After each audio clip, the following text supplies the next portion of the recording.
Hoje eu vou entrevistar ele que é ator, comediante, produtor, que está de segunda a sexta no programa Cafezinho na Rádio Mix e seu podcast Projeto Mendas. Se você não quer apenas ouvi-lo, mas assisti-lo, você o encontra no Boteco Comedy e no Poa Comedy Club com o Sobe Pro Play, seu grupo de improviso. Também o encontra na Netflix com Alce e Alice e Necrópolis, Eduardo Mendonça.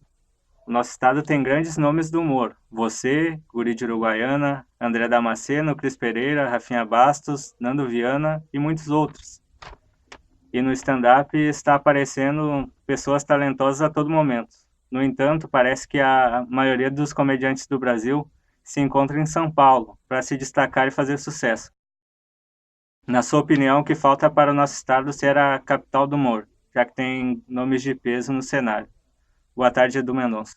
Bom, muito boa tarde, obrigado pelo convite, em primeiro lugar, para responder essas perguntas. E obrigado por me colocar no mesmo balaio aí do Nando Viana, do Cris, do Guri, que são os caras realmente um sucesso esplendoroso, assim, né? Cara, eu posso mesmo assim, mesmo não me considerando assim, no mesmo patamar de sucesso, assim, de sucesso quando eu digo é exposição de mídia, assim, né? Nesse caso, porque cada um considera sucesso uma coisa, né? Para mim não é exatamente esse o critério, mas isso não tem a ver com a pergunta, né? Mas mesmo não considerando, eu acho que eu tenho um lugar de fala aí, porque eu faço comédia há muito tempo aqui, e os principais gêneros, como stand-up, por exemplo, assim, eu comecei num cenário que aquele papo de quando eu comecei era tudo mato, e era tudo mato mesmo, assim, né? É, eu acho que a diferença de São Paulo para cá, na verdade, tem um lance de densidade demográfica mesmo, Ah, tem sim. muita gente lá. Não pela comédia só, por tudo, por todos os aspectos, é o centro econômico do país, né? É, é o segundo maior PIB do Brasil, só perde, a cidade de São Paulo só perde para o estado de São Paulo. Então, quer dizer, a concentração de dinheiro está lá, né? Então, assim, as pessoas vão por esse tipo de coisa, por esse tipo de oportunidade, né? Agora, em relação à comédia, é óbvio que isso refletiria, porque tu tem, por exemplo, em São Paulo tu tem uma certa pluralidade de veículos, tu tem uma certa pluralidade de casas, há muito mais tempo eles já têm comedy clubs, por exemplo.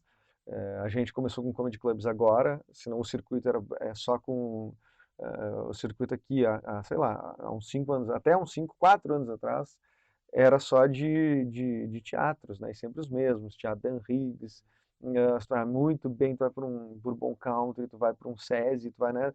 Mas isso são os big players, Era né? só artistaria, né, que fazia A show. artistaria, na verdade, que é do Bart Lopes, né? A artistaria, que é um cara de rádio também, né? Sim.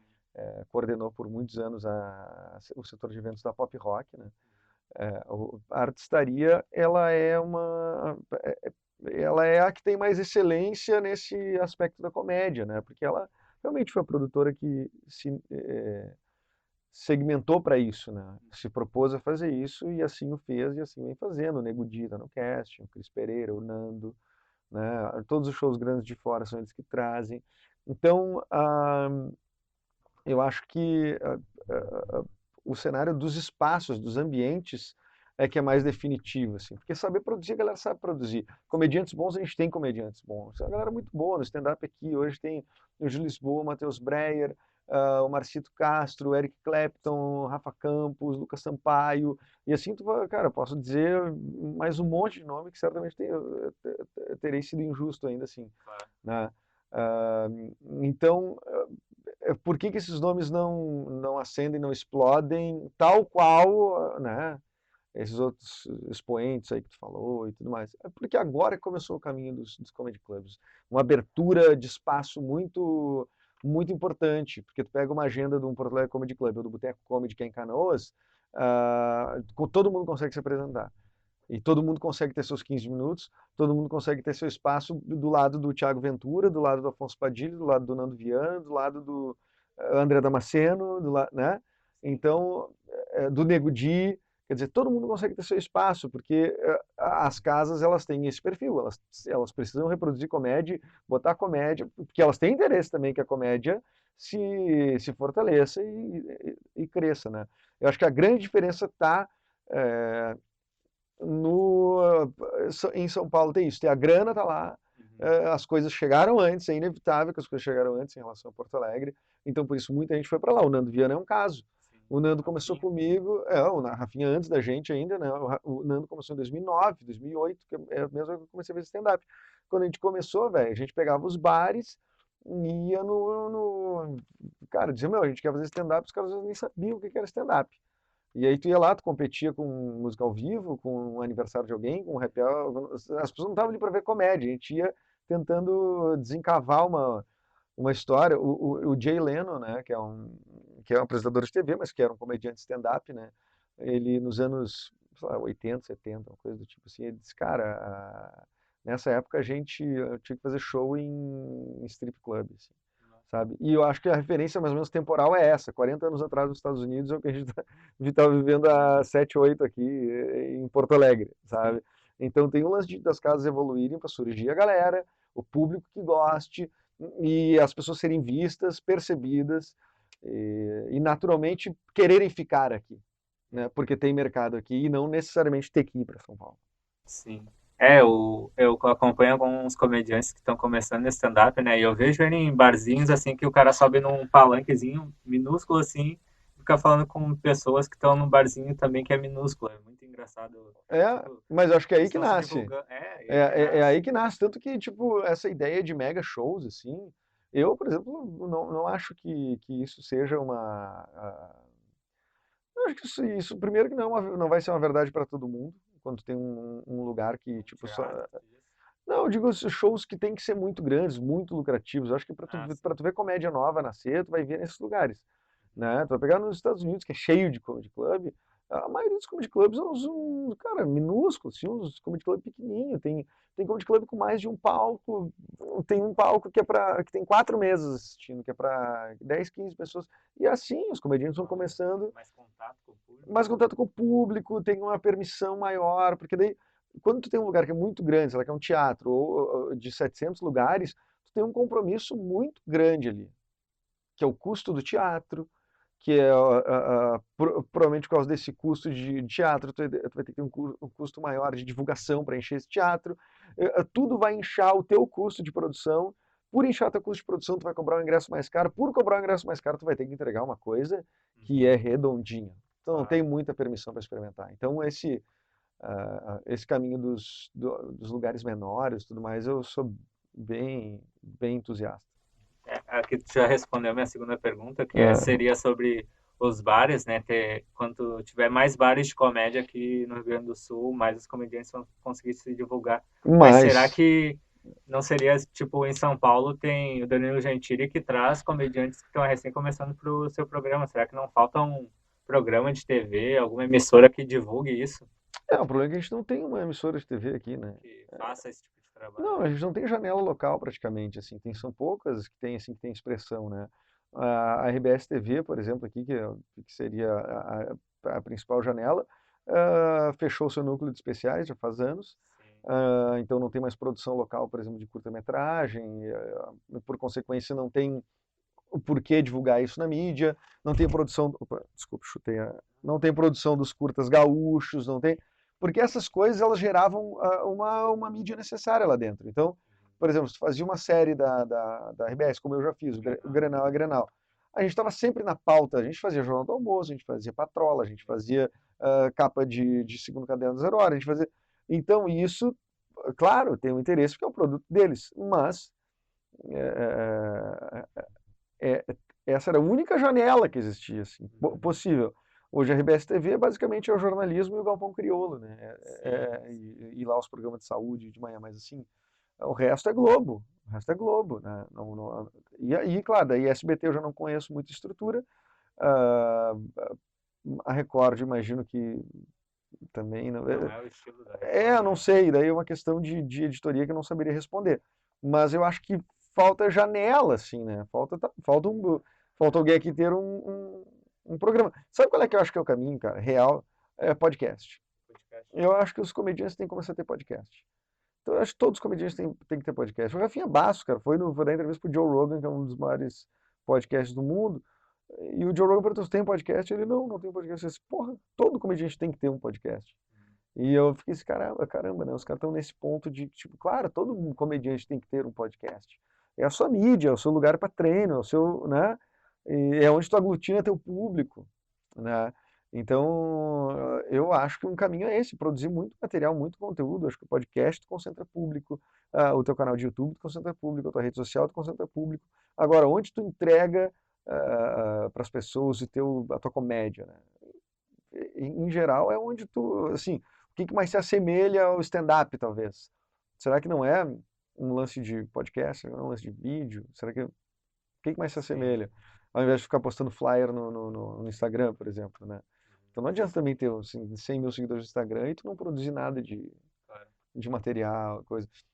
Eu acho que esses cross, assim, o Danilo, ele bota as pessoas no programa dele, é uma espécie de um cross, assim, né? De tipo um comediante que ajuda o outro, Sim, sim. né?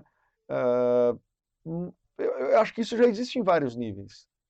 Os comediantes divulgam os shows dos outros, traz o outro para participar do seu. O que o Cris faz é muito importante. O Cris Pereira bota sempre algum comediante para abrir o show dele. Isso é muito importante. Eu fui um cara que surgi abrindo Primeiras Damas, apesar de que eu já fazia comédia stand-up antes, Uhum. mas surgi para grande público na época que Primeiras Damas estava muito estourado. O Cris e o Lucas me convidaram, cara, não quer fazer abertura? Comecei a fazer, entrei para a rádio, quer dizer, é esse lance de dar o 15 minutos para as pessoas, dar 10 minutos para as pessoas, ele é fundamental, né? Ele é necessário, né? As pessoas precisam ter janela para mostrar o trabalho, não só mostrar a cara. Entendi.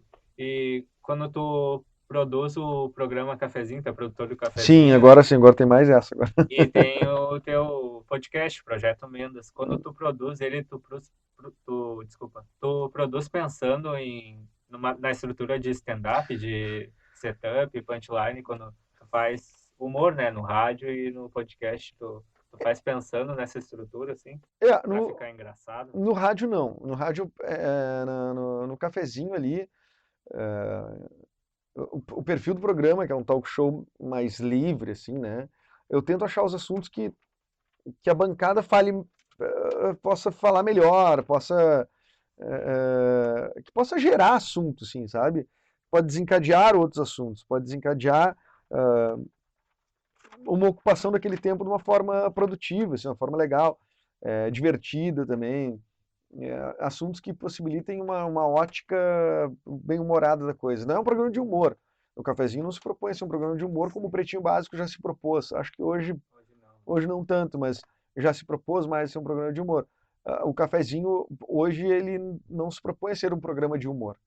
Sim, vocês fazem entrevista também, A gente entrevista também. O lance é informação. uma ótica bem-humorada sobre as coisas. Uhum. Então, por exemplo, se a gente quer dar uma notícia que o governo Bolsonaro fez uma coisa tal. Bom, a gente sabe qual é o clima de tensão quando a gente fala de governo, né? Existe uma polarização enorme, tem uma direita extrema no Brasil, tem uma esquerda machucada, tem uma. Então, tipo assim, o que a gente vai fazer quando a gente precisa dar uma notícia sobre o governo, né? Que a gente não pode também ser alienado. Sim. Então a gente tem que buscar o olhar divertido sobre isso, né? Buscar a coisa mais leve. Então eu sempre tento trazer das notícias o olhar mais leve e tentar entregar a notícia para o comunicador que vai dar esse olhar para a coisa, sabe? E o Projeto Mendas, ele mudou totalmente, né? Eu fiz um programa diário, fiz 100 episódios diários, né? O Sim. Potter agora começou a fazer também, eu falei com ele, eu disse, cara, quero ver tu fazer 100, né? E ele já não vou conseguir. Daí eu vi que ele postou que ele só vai fazer até o Natal. E aí, não, aí é barbada, aí é barbada. Mas o Projeto Mendas era um fluxo de pensamento. Assim como eu estou falando contigo, Sim, assim, eu sim. ia pirando, assim, foi muito louco fazer 100 episódios de fluxo de pensamento, assim, um flow total. Claro, tinha gente que eu convidava para participar do Uhum. bate-papo e tal, que também rolava um monte de coisa massa. Entrevistei gente dentro de carro, dentro do meu quarto, sabe, de tudo, dentro de estúdio, de tudo que é jeito. Então, ele às vezes rolava programas muito bem humorados que dali daria para tirar um texto de stand-up, para te dizer bem a verdade, assim, Claro. né? mas não fiz isso ainda, porque eu não consegui ouvir ainda. Eu não consigo ouvir muitas coisas que eu faço. E aí, cara, mas era a coisa menos pensada que eu fazia. E agora ele vai tomar um outro rumo, né? Ele vai ser o Projeto Menos vai virar um documentário praticamente, assim, sobre a minha volta ao stand-up comedy, assim, porque eu comecei a fazer stand-up em 2009, parei lá eu nem sei onde que eu parei, assim, mas a coisa foi, tipo, desaquecendo para mim, isso, enquanto o mercado aquecia, para mim a coisa desaquecia. E aí eu meio que, pum, parei total, daí eu disse, cara, só um pouquinho. Eu comecei a fazer essa merda aqui nesse estado, né? Ainda tem lugar para fazer, agora que a coisa está quente, vamos voltar. E aí eu disse, vou tirar esse bloqueio. Como é que eu vou tirar esse bloqueio? Me obrigando a fazer. Então eu comecei gravando já essa próxima temporada, ah, me obrigando a fazer stand-up. Dizendo, durante os episódios eu vou construir as piadas junto com outros comediantes, eu vou botar trechos dos shows que eu já estou testando. Tipo, eu já gravei com o Nando Viana, tipo, a gente já fez algumas coisas assim, estamos só tentando achar o formato certo. Mas o lance é que no final de 6 meses eu tenho que entregar um show solo num teatro. Legal. E, peraí, eu tava com a pergunta na cabeça E agora. eu falei demais, tá certo? Eu, Não, eu não, eu costumo fazer isso. não, mas eu entrei na tua, tipo, legal. Mas eu queria saber, tipo, agora tu tá falando que vai voltar pro stand-up, né? Tu tá só fazendo improviso agora com Sobe pro Play. Mas quando tu criava um texto de stand-up antigamente, como é que tu fazia isso? Porque quem vê de fora acha que é fácil, mas tem que ter uma disciplina, né? O cara tem que se dedicar, tipo, todos os dias a criar um texto. E qual é o, tipo, entre aspas, o teu ritual para criar um texto de stand-up? Pá, nenhum, meu. Na verdade, eu sou um dos caras mais indisciplinados que existe, É. né? E assim, apesar de ser roteirista também, né? Tipo, já escrevi série de TV, já escrevi um monte de coisa, espetáculo de teatro e tal, eu não consigo escrever texto pra mim. E isso é uma falha que o meu amigo genial, Rafael Pimenta, que é improvisador, brilhante lá, trabalha com os Barbichas hoje em dia e tal. Tá no Necrópolis também? Tá no Necrópolis também, o Rafa, a gente tava numa cerveja um dia, eu disse, cara, eu quero voltar a fazer stand-up, e ele disse, meu, mas tu não sabe escrever texto stand-up, ele falou pra mim. E eu disse, porra, ganhei alta grana com stand-up, assim, tipo, acreditava que sabia fazer. Eu disse, mas por quê, meu? E ele disse, cara, tu não é um cara que escreve piada propriamente, assim, né? Tu tem um olhar cômico sobre as coisas e tal, mas o ideal seria ter alguém que escrevesse junto. E eu fiquei, tá. Primeiro tomei como ofensa, ofendi ele também. E aí depois, não, claro que não. Fiquei, putz, joguei a cerveja nele, mas isso aí tudo bem. Mas depois eu digeri isso e digo, tá, ele tem razão, né? Não, talvez eu acredito que eu tenha mais o perfil de performance mesmo, assim, né? Então, um lance de inspiração mesmo é tentar deixar teu olhar setado para as coisas. Tipo, claro que você tem que ter técnica, claro que tem que ler a respeito, coisa que eu não fiz na minha vida. Tu tem que saber o que é o setup, um punch, um não sei o quê, e um callback, todas essas coisas que os caras sabem e escrevem, né? E, cara, mas tu tem que ter um olhar cômico setado assim, full time. Assim, se estiver num velório, tu tem que. Enxergar a graça ali. Tu não precisa forçar e ficar achando tudo engraçado. Sim, Mas, tipo assim, se tu percebeu uma situação e, tipo, tipo assim, peraí, essa coisa. tem aquela distorção cômica, Tem, né? tem uma coisa interessante aqui. Aham. Tem uma coisa interessante aqui que pode ser engraçado.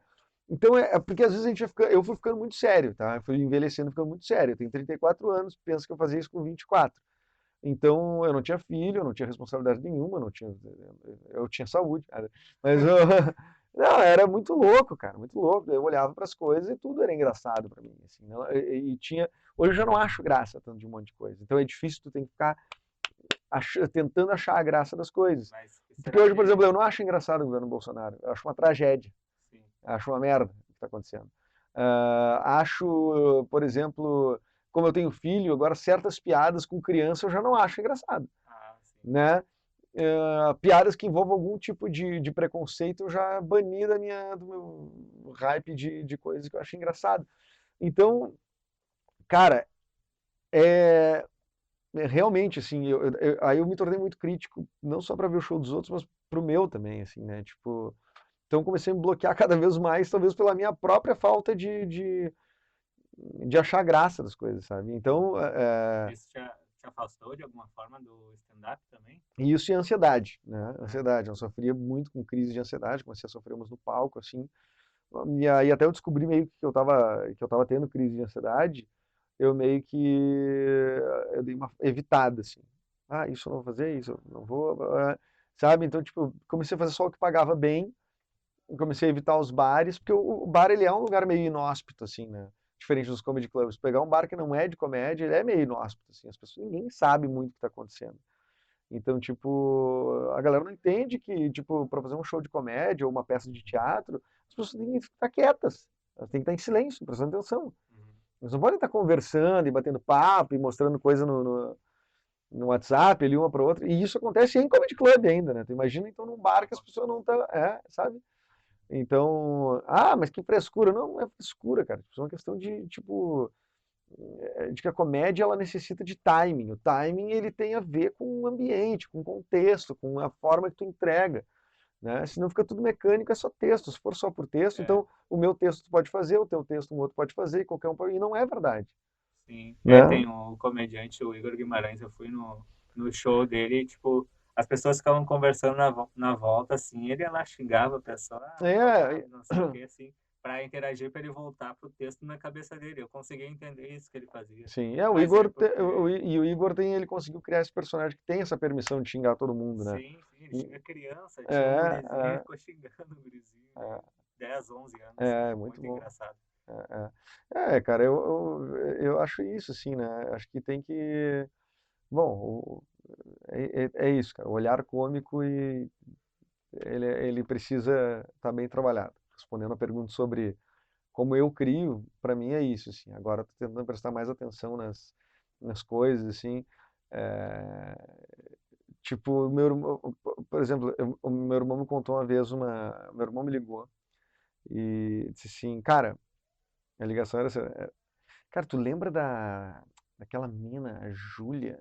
Não lembro, cara. A Júlia, menina da praia, uma morena, uma delícia, assim, mas ele com tesão, né? Uma delícia, não sei o que. E eu, é, cara, não sei, da moreninha, meu, que eu pegava demais, tu lembra, meu? Eu pegava demais ela, não sei o que, mas com tesão. E eu, tá, meu, eu lembro, e aí, cara, ela morreu. Putz, E aí eu, e eu fiquei chocado naquilo ali. Mas depois de um tempo eu comecei a digerir, eu digo, cara, mas tem uma coisa muito engraçada nisso. Claro, não na notícia de que a guria morreu, mas no mas fato o jeito dele do cara tá com tesão, ele Aham. descrever a mina sem ter solenidade nenhuma, sem ter, tipo assim, pra contar que a mina que teve uma morte trágica com 20 e poucos anos. Eu digo, cara, tem humor aí, tem que ter humor aí, Tem, engraçado. sabe? Então, se tu não tá com o olhar setado pra isso, só fica, isso passa por ti, né? Mas ali naquele momento eu peguei e disse, tá, peraí, isso, eu ainda não desenvolvi qual é a história a partir disso, É, mas eu achei engraçado, assim, porque tipo, deveria haver o mínimo uma ética, assim, né, dos sim, tarados, né? sim. Uma ética é tipo assim, não, tu não fica, não sente tesão em alguém que acabou de morrer, né? Sim, sim, bom. Mas de onde é que tu acha que vem esse teu olhar, esse senso cômico que tu tem, esse senso de humor?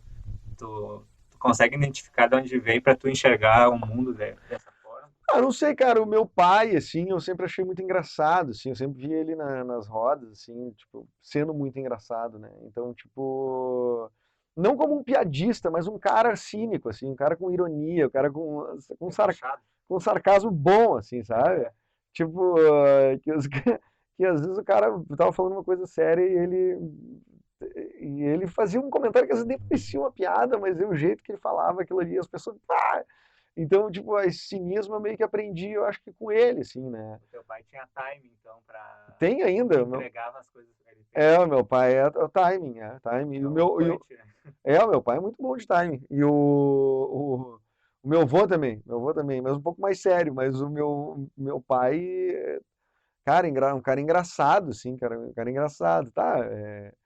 Também muito sério para algumas coisas, mas, tipo, esse sarcasmo, assim, fino, assim, essa ironia fina eu achava do caralho, tanto que é a tônica do meu trabalho, assim, né? Os personagens que eu faço, assim, que foram os mais, que eu acho mais legais, assim, que rolaram bem, eles são muito cínicos, tem essa ironia, assim. Legal. A gente está vivendo numa era, né, em que tá todo mundo conectado, é rede social e tal, e as pessoas andam se ofendendo mais fácil. Aí tem o politicamente correto de, tipo, tem uma patrulha que diz o que tu pode dizer ou não e as pessoas acham o que é engraçado e o que não é. E, tipo, um comediante stand-up, ele recebe críticas, né? Aí eu queria saber o que que tu acha, se isso atrapalha ou ajuda o comediante stand-up. Eu acho que ajuda, eu acho que ajuda. Eu acho que o comediante stand-up, ele tá numa... Primeiro que quando tá com um microfone na mão, num palco, tu tem um poder incrível, né? Então, tu não pode na maioria das vezes, né? Se tu falou algo ofensivo a alguém, né? é, Provavelmente tu é o opressor, né? Não o Claro. oprimido, né? Então, agora, claro que nem tudo tá certo, nem toda denúncia está correta, né? Sim. Mas eu acho que aprende. Eu acho que o comediante aprende e que, tipo, tá, existe um consenso social sobre as coisas, eu posso tentar lutar contra isso uma, duas vezes, em prol do que eu acredito, e dizer assim, tá, eu continuo acreditando no que eu acredito e acho que tem que falar, bom, então eu vou ter que arcar com as consequências disso. Ele aprende, pelo menos, que há consequências, nem que seja um escracho público, né? É, Agora, se eu, ah, ah, ah, se eu acho que as pessoas deveriam fazer um linchamento a comediantes, acho que não. Sim. Acho que não. E, e- e me parece que é uma coisa bem de contexto, assim, sabe? Essa voz que é muito, essa voz que denuncia, assim, que é muito forte, ela geralmente vem das redes sociais, né? Evidentemente que é onde as pessoas estão ali falando e denunciando e tudo mais. Porém, eu acho que tem muita coisa que acontece num teatro que é contexto do próprio teatro, assim.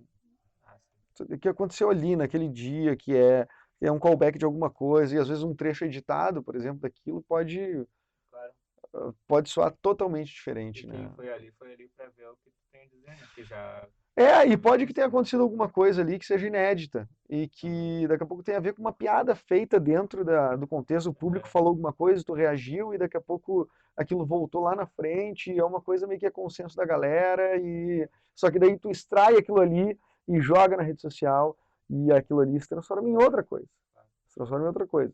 Claro, tem coisas que são muito claras, né? Se é se é um caso de injúria racial, por exemplo, é muito Sim. evidente que é uma injúria racial. Não tem como tu. Dá para identificar uma piada de uma ofensa. Claro, dá pra Mas identificar, né? será que o comediante ele não usa daquele termo de que o humor é subjetivo, que daí, tipo, pra ele aquilo ali foi engraçado e para as pessoas não, então Não, ele eu acho que criticou? tem muito cara que usa para se defender, mas eu acho pobre isso, assim, intelectualmente falando, né? É, Porque, cara, tu quer dizer então assim, tu quer só falar e tu não quer ouvir o que, que a sociedade está dizendo, tu não quer ouvir o que está acontecendo. Mas o humor não tem que ter limite, tá tudo muito chato, mimimi. Mimimi é um termo, cara, que é pobríssimo, é um termo não existe no meu vocabulário. Não existe no meu vocabulário esse termo. É um vamos mimimi. destrinchar melhor, né? Tipo, Vamos o que destrinchar que é? exatamente. É muito mimimi. A Jojo Todinho reclamando que uma empresária botou o nome apelidou a cadela dela que tá gorda de Jojo Todinho. Quer dizer, isso aconteceu, Sim, sabe? E a Jojo Todinho ficou evidentemente chateada. E a Jojo Todinho, evidentemente, vai tomar suas medidas. E a empresária vai a público e diz, não, é que a minha cadela ficou gorda e aí eu acho que ela tá gorda e linda e porque é isso que eu acho da Jojo Todinho. Cara, isso é não querer ouvir, uhum. né? Isso é não querer ouvir, que existe uma norma social que muda, se altera e evolui o tempo todo. No caso, essa mulher divulgou pra provocar, né? Porque ela podia colocar o nome do E cachorro não nisso e não publicar, publicar. sabe, já seria um ato, no mínimo, estranho, Sim, esquisito, que beire o racismo, ou a injúria, sei lá, eu não sei porque eu não sou advogado para botar os termos é, corretamente.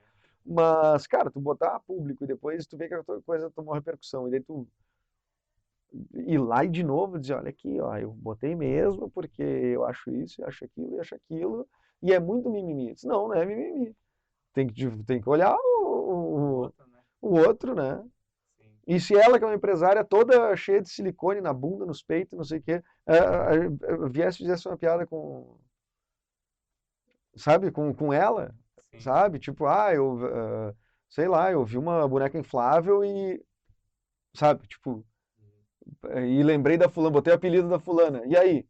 Não é tão subjetivo Não assim, é né? tão subjetivo assim, né? Ela vai dizer, não, só um pouquinho, Entendi. né? Então, quer dizer, se tu fizer um exercício mínimo de empatia, assim, que é tipo de colocar no lugar do outro, tu vai ver que a coisa não é tão subjetiva assim, né? Agora, definir os limites do humor, cara, isso são teorias que existem tudo que é lugar há muito tempo e cara, não. Aí tem a síntese, a antítese, e daí já até chegar numa tese vai demorar, né? É claro, e aí tem, por exemplo, tem a teoria como é que é? Como é que é o nome da. Cara, teoria da. Eu esqueci, tá? Mas é uma teoria que estende o limite um pouquinho, assim. Teoria não sei o que benigna. Você já leu isso? Não, ainda não. Tá, eu vou depois, quando eu lembrar eu te mando. Mas o lance que seria esse, né? Que tu, tipo assim, existe um limite, que socialmente tá assim, né? Tu sabe, tu tem bom senso, tu diz, isso aqui vai dar merda, isso aqui não vai dar.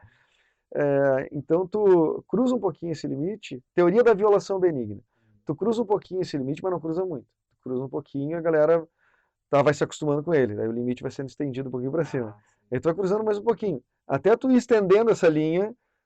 Só que eu acho que a gente vive hoje no momento que a linha do limite ela foi mais para baixo, e acho que as reações são muito raivosas e acho que As pessoas estão se ofendendo mais, né? estão se ofendendo e claro, meu, eu acho que tem um monte de gente que se ofende, fica chateada e tal.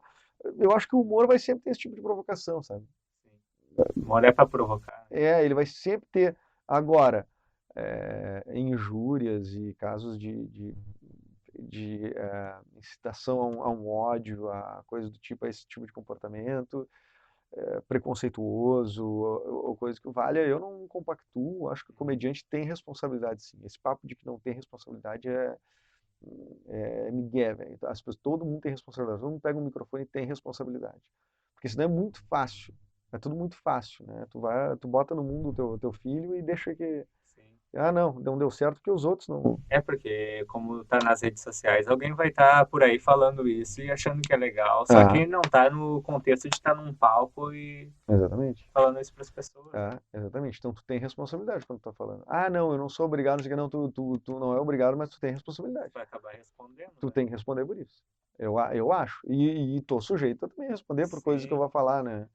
Mas eu concordo, assim, que a gente tem que a gente tem responsabilidade com o microfone na mão, cara. E quando tu criava textos de stand-up, tu te regrava, tu cuidava disso, tu tinha esse cuidado? Não muito, cara, mas eu não tenho, mas cara, eu tenho por assim essência, eu não sou um cara ofensivo assim, Uhum. né? De tipo, eu posso ser um cara até eloquente, mas eu não sou ofensivo, assim, eu não ofendo Sim, sim. e principalmente no palco, assim, eu não gosto desse estado de mal-estar, assim, de constrangimento, de que alguém ficou. É que não precisa ofender para fazer uma piada Não também, precisa né? ofender, e há sutilezas que tu pode também dizer o que Claro. a coisa que tu quer dizer. Muitas piadas eu deixei de fazer, com certeza, mas nenhuma eu não ofendia, assim, as pessoas. Mas você Não, arriscava no palco, às vezes, para tentar uma e ver se entrava alguma piada. cara, eu sempre me arrisquei, né? Me arrisquei primeiro fazendo stand-up quando ninguém Sim. fazia, né? Então, já era uma. Pois é, quando é que tu começou no stand-up assim? Tipo, que ano assim? Não tinha bar nenhum de comédia aqui no Rio Não, Grande do eu Sul. vi o Nando fazendo com a Balalaica, que era o grupo da Perestroika, que era ele, o Felipe Engnoni e o Léo Prestes, fazendo no John Bull Pub, que não existe mais, que era uma noite deles ali, dos três fazendo stand-up, e eu achei aquilo do caralho, foi a primeira vez que eu vi ao vivo, e daí depois daí eu consegui uma temporada no Ocidente, e aí eu fui fazer também, eu e o Rafa Pimenta. O Pimenta é completamente louco, né? Um cara completamente fora do stand-up, o cara que fazia já performances geniais, outras trágicas, e era brilhante, tudo era brilhante.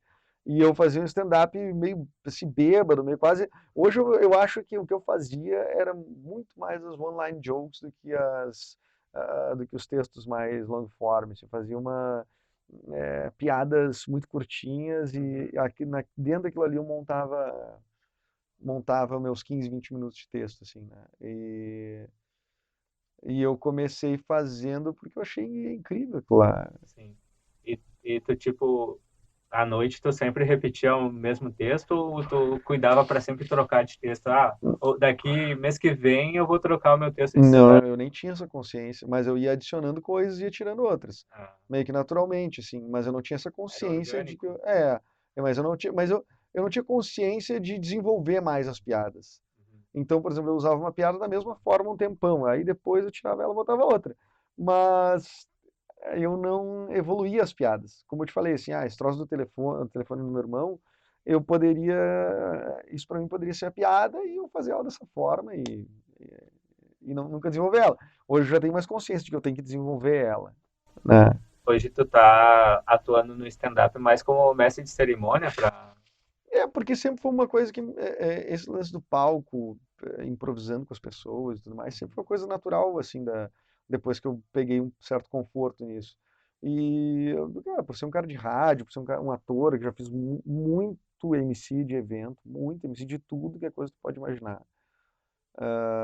Então acaba que a galera me chama às vezes. Porque por mais que pra mim pareça uma coisa meio óbvia, tipo apresentar um troço, assim, não é tão difícil, só tu é o menos, para mim é o que menos tem comprometimento com o show. Para muito comediante, essa é a parte que mais tem comprometimento com o show. Os caras, não, essa aqui eu não quero fazer, né? Então fazer o MC, às vezes tu pode, se tu botar um clima bom ali, o show pode melhorar por causa disso. Ah, sim, já entra num hype É, legal, né, como é. comediante. E tu tem alguma dica, assim, para quem quer começar no stand-up? Ou Sim. o que que ela pode fazer, o network, né, o contato que ela pode ter com outros comediantes e vários. Tu tem alguma dica sobre isso? Cara, essa é a beleza do cenário de hoje. Existe em Porto Alegre e Canoas, existem dois comedy clubs, o Boteco Comedy e o Porto Alegre Comedy Club. Lá existem comediantes locais em ambos, e os comediantes locais são gente boa, assim, são gente como a gente. Cara, todos eles tu acha fácil em rede social, todos eles tu consegue pelo menos trocar uma ideia, isso já é um troço bom. Troca uma ideia, pega umas dicas de livros, que livros tu pode ler, que shows assistir. É bom assistir. A Netflix tem tudo, tu vê todos, cara, vê os caras fuder, vê qual que tem mais a ver com a tua pegada, e diz, olha que legal isso aqui, essa comediante aqui, esse comediante aqui. Ah, e tenta, e tenta fazer bons 5 minutos, assim, tipo, Um open mic. pra tu fazer um open mic. Seguido tem campeonato de open mic, seguido tem coisas, tipo assim, tu participa. E campeonato de open mic, cara, O Boteco Comedy tem todo mês, né? todo mês tem. Então, tipo, Canoas lá de Porto Alegre, é ridículo. Quer fazer open mic, tu consegue fazer open mic. Aí na Cidade Baixa, lá em Porto Alegre, tem lugares que eles fazem open mic, não tem? Tem alguns lugares. Eu não sei mapear todos, assim. Eu fiz um show agora para algum lugar chamado Quentin's, que é um bar. Quinta-feira, não foi? Foi numa terça. Numa terça? Uma terça. Ah, O Quentin's. A terça passada até. E eu fiz MC. Um bar que não é um bar de comédia, mas que aham. o projeto, que é do Rafael Gomes, está se criando ali e tal, e as pessoas estão começando a se acostumar. Tem uns de esquentar o ponto, assim, que é muito importante. Mas, assim, o cenário hoje é muito melhor do que era, né? A dica que eu tenho para quem quer começar vai na galera que já está fazendo e pede fazer open mic. Não inventa de fazer à noite num bar, nos amigos teus, e que nunca teve comédia, para tu ir ali e fazer, porque tu aprende menos, evolui menos e tu vai acabar caindo no mesmo lugar de muita gente, assim. Mas que aprendizado a gente tira do palco, tipo, eu tenho muita vontade de fazer, mas medo também, porque meu primeiro contato com tudo nessa área de comunicação e tu daria uma dica assim para chegar no palco e já tentar fazer Teatro. teatro Teatro na veia. Não tem outra resposta. para ter o contato com o público, né? Claro. Na veia, olho no olho. Isso aí. Tá certo. Por mim eu ficava horas aqui conversando sobre. Cara, eu também, mas eu acho que tem uma galera querendo gravar um comercial que a gente tá no estúdio aqui da Mix. Tu quer dar as últimas considerações aí para o pessoal que está Mandar, nos ouvindo? mandar um abraço, pessoal. Um abraço, Marcelo Bier. Abraço, professor. Foi meu professor também. Tá certo. Valeu, meu querido.